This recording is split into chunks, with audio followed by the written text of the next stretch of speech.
Welcome back to Racing Rundown. On this video, we are going to be previewing the Grade 1 Gamely Stakes at Santa Anita, the final thing that we're going to be doing for this week, this Memorial Day weekend on Racing Rundown. One of three Grade 1s the Gamely is, one of three Grade 1s at Santa Anita on Memorial Day. It's a very weak card overall. Usually we do a preview of the Hollywood Gold Cup as well, but that race came up super weak, so with limited time, I felt as though I would do the best of the three, in my opinion, the best of the three Grade 1s, and that was the Gamely. And I will say this is a rather good race, even though overall the card at Santa Anita this upcoming Memorial Day is rather weak. So we'll get into the 8 horses that are in this race, the traditional racing rundown format. And we'll start with the number 1 horse, and that is Going to Vegas. Going to Vegas is a Grade 1 caliber horse. Excuse me, I might slip and say Group 1. I'm just finished up doing that.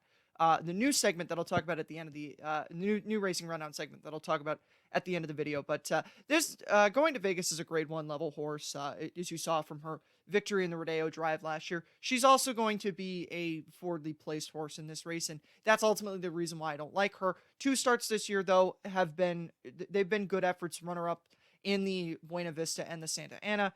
Unfortunately for her, she's not going to get the benefit of being able to be alone up front, which is what produces her victories. That's how she won the Rodeo Drive. That's how she won the John Mavie. And that's what she's going to have to do if she were to be able to win this race. However, I don't think that she is going to win this race. And that's largely because of the number 2 horse, Canoodling, in this race.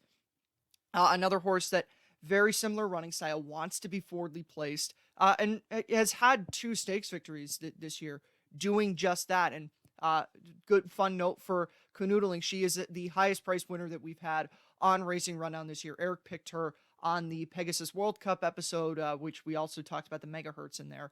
So certainly Canoodling's a horse that provided that for us, so I have no dislike towards Canoodling, but she's not going to be able to run alone on the front end in this race, and that's what she needs to win herself a stakes race. She could hang around in here, depending on what the fractions are. I don't think they're going to burn it or anything like that, so she's a candidate to hang around, as is also Going to Vegas. But in terms of winning here, I don't think she's going to be able to, because her formula for victory on the turf is go to the lead, have it uncontested, and be able to last out in the stretch. And with Going to Vegas in this race, I don't think she's going to get an uncontested lead, which I think is really what she needs to win this race. Now we're going to move on to the number 3 horse, Ocean Road. May end up being the second choice in here. If we go back to the morning line for a second, she is 4-1, so she's the third choice on the morning line. Could end up being bet down to second choice. 2 starts in the United States. The first one in the Breeders' Cup last year. It was a good effort considering it was her first start in the U.S., and that group of horses that she was going up against in that race, very talented. So for her to turn in a 6th place effort there, that wasn't too bad. First start of the year was at Keeneland against Allowance Company. Very good effort there. She gave a good account of herself off the break. There are certainly things to like about that effort. My question is has she been proven against Grade 1 caliber horses? And, particularly, I mean, it's hard to not shade this a little bit. I would be concerned about her ability to beat Going Global in here. She may potentially end up being a horse that could get her time in the sun in a graded stakes race in the future. But as of now, I think that the question is, can she beat Going Global? And I'm going to say she's got to do it first before I can have the confidence to pick her in a race. But if you're looking against Going Global, she could be a good option for you. Now we're going to move on to the number 4 horse in here, Thrump's Dream. She's an outsider. Allowance races have been good, but she's stepping up to Grade 1 quality competition, and it's very difficult to see her jumping from Allowance Company, which, her allowance races weren't bad, but now she's got to face the likes of Going Global, Going to Vegas, even I think an Ocean Road. I view her better out of her allowance race than I view this horse. So again, she's an outsider, and here she's the longest price in the race, and for good reason. Now we're going to move on to Eddie's New Dream, another horse in here that's probably an outsider, but I think has a bit better of an opportunity here. And I'm saying that like it's some master revelation. She is shorter on the board than the number 4 horse is, but she does have a good runner-up effort in the Wilshire last out. I believe that stakes race, the Irish O'Brien, that was a Calbred race. But overall, the effort that would really discourage me about her in here is that autumn miss. It wasn't the greatest group of horses in the autumn miss. I feel like that if she were to want to be able to contend against this group of fillies and mares in here, she would have had to have run better in that race. And that's really the one that I'm going to use to judge her off of here. So once again, outsider, not really too much more time to waste with her in this race.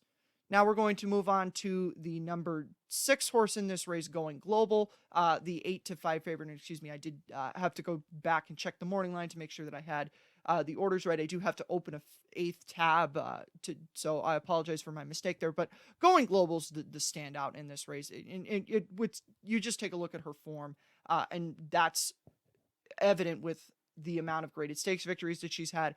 Last year, grade 1 winner going a mile and an eighth at Del Mar. This is also a mile and an eighth. She's going to have horses in front of her. She doesn't necessarily need a fast pace in here, but I think just the fact that there's not going to be a lone leader that's going to be able to walk is the one thing that I would be concerned about. That's not present in this race, so that's something that Going Global doesn't have to worry about. And the quality of wins, she's been running exclusively in California, so she has had some wins with classy horses in it. Overall, I mean, I'm not really too sure that I'd rate some of her graded stakes victories as any races to write home about, but the Del Mar Oaks had some good horses in it. Princess Grace, the horse she beat in the Golikova on the Breeders' Cup undercard. Princess Grace was a multiple graded stakes winner last year, so certainly she's beaten the horses that you'd want to see her beat. She's won a grade 1 at this distance before. Absolute standout in here. There's no reason I feel to go against her in this race. Now we're going to move on to the number 7 horse in this race, Nige Blanche, a horse who I like a bit in this race, but I don't like her on top. And the reason for that is that I think she wants longer than this mile and an eighth. A mile and a quarter and more is generally what I tend to think this mare wants to do. Her last 3 graded stakes victories have been at a mile and 3/8 and a mile and a half. One in the red carpet at a mile and 3/8, the other 2 at a mile and a half. The Santa Ana was a bit of a shorter race than those ones, so she is going to be coming late in this race. That is apparent by the way that she runs her races. The question is how much ground is she going to be able to make up? Who's going to come back to her? I think that she could potentially get an in the money placing in this race, and she's 6-1 on the morning line. I don't know how much money going to Vegas is going to take, how much the number 3 horse is going to take. So she could potentially be a pretty decent price in here. I'm going to play a 6-7 exacta with Going Global into her. Maybe that might end up paying something. Again, I try not to predict anymore where the markets are going to go because I cannot predict that. I try to, and then the race or the betting of the race ends up playing out the exact opposite of how I think it's going to go. So I'm not going to try to predict it, but at the right price, she could be a good show bet here. And definitely, like I said, I'm playing that 6-7 exacta. Now we're going to move on to the final horse in here, and I do apologize that I have to pull up this tab here. I didn't have that ready when I started recording, but this is England's Rose, the number 8 horse in here. This is a horse that I frankly don't think has much of a shot in this race. She has had 3 efforts against in graded stakes races. They've all left a lot to be desired. I thought that I picked her in the Bobby Frankel, and I thought that she had an opportunity to win that race. And I feel like if she wasn't able to win that race, she's stepping up against grade 1 quality horses. And I do apologize. My screen looks different. I had a cut with my screen recorder. We are going to go back, though, to the entries page of this so I can get a look at the morning line and tell you where I'm going to go, although I already pretty much said that. I'm going with Going Global on top here. It really makes no sense, in my opinion, to go against her. She's proven it time and time again. This is a level of competition that I think she'll be able to handle just fine.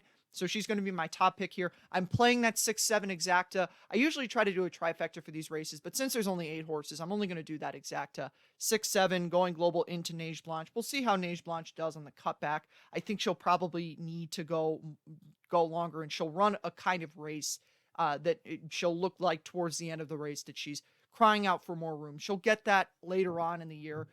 Keep an eye on her for a race like the Rodeo Drive. That's obviously way far down the line coming October time, but keep an eye on her for that. She, I think, could potentially get a grade 1 at some point. She's just got to find the right spot.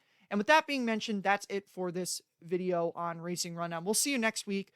We are not, I don't know how much or if anything we're going to have next week in terms of American content, but if you were able to check out yesterday, I did debut a new segment on Racing Rundown that we are going to do mostly weekly, and that is previewing select races internationally. And of course, next week being the Epsom Derby and the Epsom Oaks, we will be previewing those races on Racing Rundown on that segment. So we'll see you for that next week. Be sure to subscribe to Racing Rundown if you haven't already, and we will see you next time. Have a good one.